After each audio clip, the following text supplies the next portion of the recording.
Subscribe कीजिए दोस्तों हमारे चैनल SMST ग्रुप को और बेल आइकन को दबाइए। नमस्कार दोस्तों, स्वागत करते हैं आपका अपने YouTube चैनल SMST ग्रुप में। दोस्तों आज की वीडियो में हम देखेंगे बाल विकास के बारे में। दोस्तों आज हम देखेंगे यूपी टेट बाल विकास के अंतर्गत प्रथम टॉपिक बाल विकास का अर्थ। क्या दोस्तों? बाल विकास का अर्थ। दोस्तों बाल विकास होता क्या है? तो दोस्तों बाल विकास से तात्पर्य बालकों के सर्वांगीण विकास से है। किससे है? बालकों के सर्वांगीण विकास से। बाल विकास का अध्ययन करने के लिए विकासात्मक मनोविज्ञान की एक अलग शाखा बनाई गई जो बालकों के व्यवहारों का अध्ययन गर्भावस्था से लेकर गर्भावस्था से लेकर मृत्यु उपरांत तक करता है। परंतु वर्तमान समय में इसे बाल विकास में परिवर्तित कर दिया गया। किसको दोस्तों? विकासात्मक मनोविज्ञान को।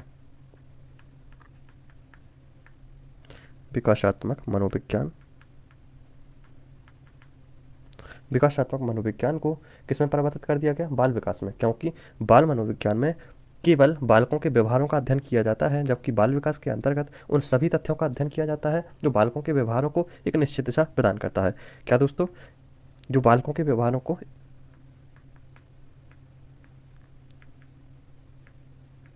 इसमें क्या है, हम बालक के व्यवहारों का समग्र अध्ययन करते हैं। दोस्तों चलिए अब हम बाल विकास का अर्थ देखते हैं कि बाल विकास का अर्थ होता क्या है। तो दोस्तों जैसा कि बाल विकास से समझ में आ रहा है कि बाल विकास दो शब्दों से मिलकर बना हुआ है, बाल और विकास। दोस्तों बाल का अर्थ होता है बालक और विकास का अर्थ होता है वृद्धि से या बढ़ने से या ग्रो करने से। चलिए दोस्तों बाल विकास का अर्थ। बाल विकास शब्द दो शब्दों से मिलकर बना हुआ है, बाल या बालक तथा विकास। बाल का अर्थ क्या है? तो दोस्तों बाल का अर्थ है बालक का तात्पर्य बाल्यावस्था अर्थात जन्म से लेकर 12 वर्ष तक के व्यक्तियों से इसका अर्थ लगाते हैं। किंतु बाल विकास के अंतर्गत बालक का गर्भावस्था से लेकर यानी कॉन्सेप्शन से लेकर यूथहुड तक या परिपक्वावस्था या मेच्योरिटी तक के बालक को हम क्या कहते हैं? बालक कहते हैं, जिसमें विकास के साथ साथ रचनात्मक परिवर्तन भी होते हैं। अब दोस्तों विकास का अर्थ जानिएगा। विकास का अर्थ क्या होता है? तो दोस्तों विकास एक ऐसी प्रक्रिया है। विकास क्या है? तो दोस्तों विकास एक प्रोसेस है। क्या है? प्रोसेस है। दोस्तों प्रोसेस किसकी है? तो दोस्तों ये है ग्रो करने की। ग्रो करने की क्या है? प्रोसेस है। दोस्तों विकास का अर्थ क्या है? तो विकास एक ऐसी प्रक्रिया है जिसका प्रारंभ गर्भावस्था से होता है। यह जीवन पर्यंत किसी न किसी रूप में चलता रहता है, यानी जीवन भर किसी न किसी रूप में चलता रहता है। यह जन्म से पूर्व गर्भावस्था से विकास प्रारंभ हो जाता है। प्राणी के जीवन विकास में शारीरिक मानसिक क्षमताओं के स्वरूप में जो क्रमागत परिवर्तन होते हैं उन्हीं को हम विकास कहते हैं। दोस्तों विकास को 3 भागों में विभाजित किया गया है। कौन कौन से वो 3 भाग हैं? चलिए देखते हैं। उत्पत्ति, वृद्धि और अपकर्ष। यानी उत्पत्ति जब वो जन्म लेता है, वृद्धि जब वो ग्रोथ करता है और अपकर्ष यानी जब वो नीचे गिरने लगता है, यानी जब वो मृत्यु के समीप पहुंच जाता है। दोस्तों यदि हम बाल विकास के अर्थ का विश्लेषण करें, क्या अगर हम एनालिसिस करें कि बाल विकास का अर्थ क्या है, तो निम्न तथ्यों का समावेश होता है। क्या क्या तथ्य हैं? चलिए हम देखते हैं। तो बाल विकास एक सकारात्मक विज्ञान है। क्या है दोस्तों? बाल विकास एक पॉजिटिव साइंस है। बाल विकास गर्भावस्था से लेकर परिपक्वावस्था तक का अध्ययन है। क्या है दोस्तों? बाल विकास गर्भावस्था से लेकर यानी कॉन्सेप्शन पीरियड से लेकर परिपक्वावस्था यानी मेच्योरिटी तक का अध्ययन बाल विकास के अंतर्गत आता है। अब दोस्तों बाल विकास बालक के मानसिक विकास और शारीरिक विकास का अध्ययन है। क्या दोस्तों? बालक के मानसिक विकास यानी मेंटली कितना डेवलप है वो और फिजिकली डेवलप कितना है, इसका अध्ययन हम सब किस में करते हैं? तो बाल विकास के अंतर्गत करते हैं।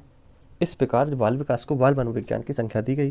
दोस्तों हमने बताई है आपको कि पहले ये एक अलग शाखा थी, किसके नाम से? विकासात्मक मनोविज्ञान के नाम से, परंतु ये वर्तमान में बाल विकास में परिवर्तित कर दी गई और आज बाल विकास के रूप में हम सब लोगों को अध्ययन करने के रूप में दी गई है।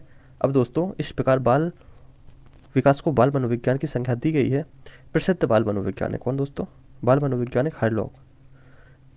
श्रीमती हैडलॉक के अनुसार विकास के कुछ पहलुओं के अनुसार, दोस्तों ये इम्पोर्टेंट है क्योंकि ये स्टेटमेंट किसने दिया है? श्री हैडलॉक ने दिया है। तो विकास के कुछ पहलुओं के बजाय बाल विकास के संपूर्ण प्रतिमान व संपूर्ण प्रक्रियाओं पर ध्यान केंद्रित करने पर बल देने की बजाय अब बाल मनोविज्ञान का नाम बाल विकास में परिवर्तित हो गया है। क्या दोस्तों? हैडलॉक ने क्या कहा कि विकास के कुछ पहलुओं के बजाय समग्र पहलुओं पर ध्यान केंद्रित करने इसके कारण बाल मनोविज्ञान का नाम है वो बाल विकास में परिवर्तित हो गया है। अब चलिए दोस्तों, बाल विकास की कुछ परिभाषाओं को हम देखते हैं। Definitions of child development.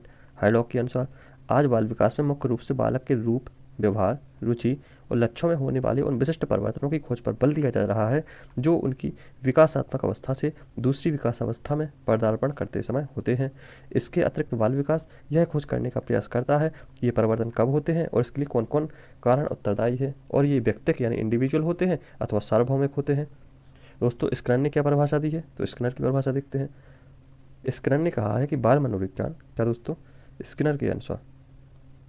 Skinner के अनुसार बाल मनोविज्ञान बालक के व्यवहार एवं अनुभव का विज्ञान है।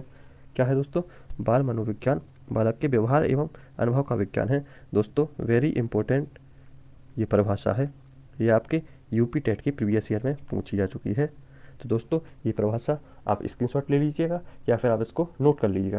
क्या कि स्किनर के अनुसार बाल मनोविज्ञान बालक के व्यवहार और अनुभव का विज्ञान है। क्या है, बाल मनोविज्ञान बालक के व्यवहार एवं अनुभव का विज्ञान है। अब दोस्तों, क्रो एवं क्रो ने क्या परिभाषा दी, दोस्तों हम उनकी परिभाषा देखते हैं।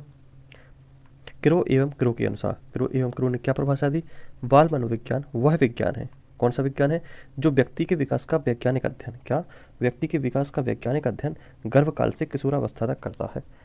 कैसा करता है, गर्भकाल से यानी कॉन्सेप्शन पीरियड से किशोरावस्था तक अध्ययन करता है। ये किसने कहा है, क्रो एवं क्रो ने कहा है। क्रो एंड क्रो ने कहा है कि बाल मनोविज्ञान वह विज्ञान है जो व्यक्ति के विकास का वैज्ञानिक अध्ययन गर्भकाल से किशोरावस्था तक करता है। दोस्तों, वॉटसन ने भी एक परिभाषा दी है, कौन सी परिभाषा दी है, वॉटसन ने परिभाषा दी है कि मनोविज्ञान व्यवहार का विज्ञान है। कैसा विज्ञान है, व्यवहार का विज्ञान है। और अरस्तु ने भी एक परिभाषा दी है कि शरीर में कौन सा, स्वस्थ शरीर में स्वस्थ मस्तिष्क निवास करता है। क्या दोस्तों, स्वस्थ शरीर में स्वस्थ मस्तिष्क निवास करता है। ये किसने परिभाषा दी है, ये अरस्तु ने दी है। दोस्तों, इसके बाद हम देखेंगे जेम्स ट्रेवर की परिभाषा। दोस्तों, जेम्स ट्रेवर ने कौन सी परिभाषा दी है, तो बाल मनोविज्ञान मनोविज्ञान की वह शाखा है जो प्राणी के विकास का अध्ययन जन्म से लेकर परिपक्व अवस्था तक करती है। दोस्तों, लगभग सभी मनोवैज्ञानिकों ने कुछ सेम परिभाषाएं, अगर देखा जाए निचोड़ तो सेम परिभाषाएं दी हैं, बस कुछ शब्दों का हेरफेर है, वही शब्दों को आपको विशेष ध्यान देना है। जेम्स ट्रेवर ने क्या कहा है कि बाल मनोविज्ञान मनोविज्ञान की वह शाखा है जो प्राणी के विकास का अध्ययन जन्म से लेकर परिपक्व अवस्था तक करती है। दोस्तों, और यही किसने कहा था, क्रो एवं क्रो ने कहा था कि बाल मनोविज्ञान वह विज्ञान है जो व्यक्ति के विकास का वैज्ञानिक अध्ययन गर्भकाल से किशोरावस्था। दोस्तों, क्रो एवं क्रो कह रहे हैं, क्या कह रहे हैं, क्रो एवं क्रो ने क्या कहा, गर्भकाल से किशोरावस्था तक। और दोस्तों, जेम्स ट्रेवर क्या कह रहे हैं कि जन्म से लेकर परिपक्व अवस्था। इन्होंने गर्भकाल कहा, इन्होंने जन्म कहा, इन्होंने किशोरावस्था कहा और इन्होंने परिपक्व अवस्था कहा। दोस्तों, अगर दोनों का देखा जाए कंपेरिजन तो बात दोनों एक ही कर रहे हैं कि क्या गर्भकाल से परिपक्व अवस्था तक या किशोरावस्था तक जो बालक के विकासात्मक पहलू होते हैं उनका अध्ययन ही हम बाल विकास के अंतर्गत करते हैं। दोस्तों, गैरिसन एवं अन्य के अनुसार इनकी भी एक परिभाषा है, इसके बारे में भी हम देख लेते हैं। दोस्तों, गैरिसन एवं अन्य ने क्या कहा है, तो दोस्तों बाल मनोविज्ञान, क्या दोस्तों, बाल मनोविज्ञान का प्रत्यक्ष संबंध बाल व्यवहार से है। किससे दोस्तों, बाल व्यवहार से, यानी बालक के व्यवहार से है। किसका संबंध है, और वो भी डायरेक्ट संबंध है। किसका, बाल मनोविज्ञान का प्रत्यक्ष संबंध किससे है, तो बाल व्यवहार से है। बाल मनोविज्ञान का प्रत्यक्ष संबंध बाल व्यवहार से है। ये गैरिसन एवं अन्य के अनुसार ये परिभाषाएं दी गई। दोस्तों, ये जो परिभाषाएं हमने बताई हैं वो वेरी इंपॉर्टेंट है। इन परिभाषाओं को आप नोट कर लें या इन परिभाषाओं के आप स्क्रीनशॉट ले लें। ये परिभाषाएं कहीं ना कहीं घूम फिर के यूपी टेट और सीटेट इत्यादि परीक्षाओं में पूछी जाती हैं। दोस्तों, आज की वीडियो आपको कैसी लगी कमेंट बॉक्स में अवश्य बताइएगा। दोस्तों, हमारे मोटिवेशन के लिए आप हमारे चैनल को सब्सक्राइब कर सकते हैं, हमारे चैनल को लाइक कर सकते हैं और हमारे चैनल को शेयर कर सकते हैं। दोस्तों, थैंक्स फॉर वॉचिंग।